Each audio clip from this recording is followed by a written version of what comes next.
మహిమ కలుగునుగాక. దేవుని కృపను బట్టి మరి ఒక దినం మిమ్మల్ని ఈ యొక్క ప్రత్యేకమైన కార్యక్రమం యూట్యూబ్ ద్వారా డైలీ బ్రెడ్ ధ్యానించేదానికి ప్రభు ఇచ్చిన కృపను బట్టి ప్రభు స్తోత్రాలు.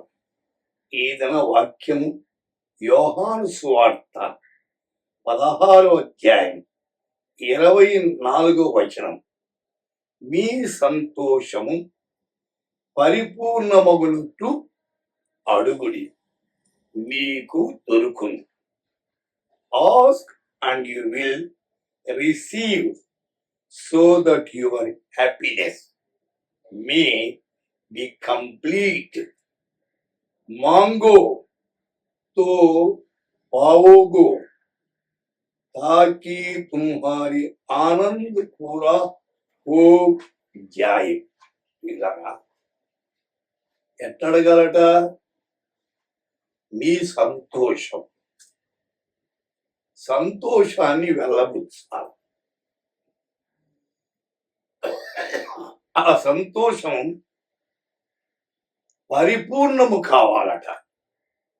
పరిపూర్ణమంటే అయితే పూర్తి చేసుకోవడం, పరిపూర్ణమైనట్లుగా అడగాలట.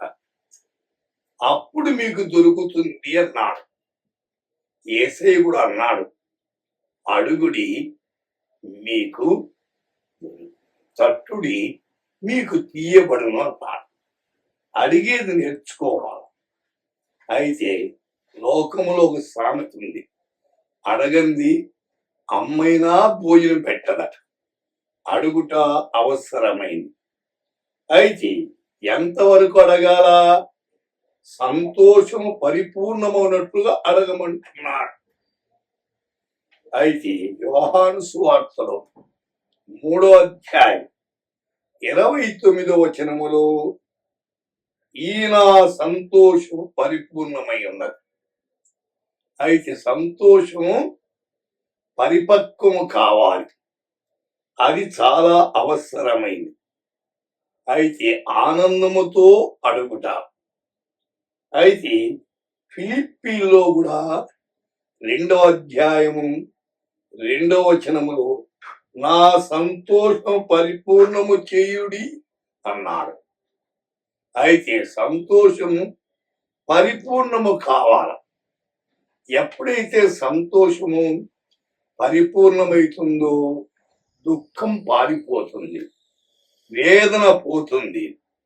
అయితే సంతోషము తాండవమాడుతుంది. కాబట్టి ఆ రీతిగా మనం అడిగి పొందాల.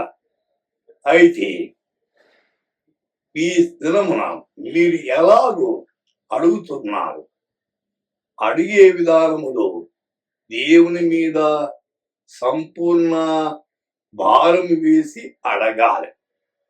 అయితే గమనించండి, చాలా మంది ఏదో మనస్ఫూర్తిగా అడగడం లేదు. అయితే అడిగేవారు అనుమానించకూడదు. అనుమానమే పెనుభూతం. కాబట్టి అనుమానించకుండా విశ్వాసంతో అడిగి పొందండి. అప్పుడు దేవుడు తప్పక మీకు దయచేస్తాడు. అయితే ఈ సమయంలో మీ కొరకు మేము ప్రార్థన చేస్తాం. ప్రేమ కలిగిన తండ్రి, ఎంతమంది అయితే నాయన ఈ యొక్క డైలీ బ్రెడ్ చూస్తున్నారు, వింటున్నారు, వారు ఏమైతే అడుగుతున్నారో వారి ప్రతిఫలాన్ని మీరు దయచేయండి. మీరు ఇచ్చేవారు నాయన, అడిగే బాధ్యత మాది, ఇచ్చే బాధ్యత మీది, పొందుకునే బాధ్యత మాదే. ఆ రీతిగా జీవించేదానికి మీ బిడలకు తోడుగా ఉండి నడిపించండి. వారి అవసరాలన్నీ మీ కృపలో తీర్చమని, ఈ ధనమంతా మీ రెక్కల చాటున వారిని కాచి కాపాడమని యేసు నామమున ప్రార్థిస్తున్నాము తండ్రి. ఆమేన్.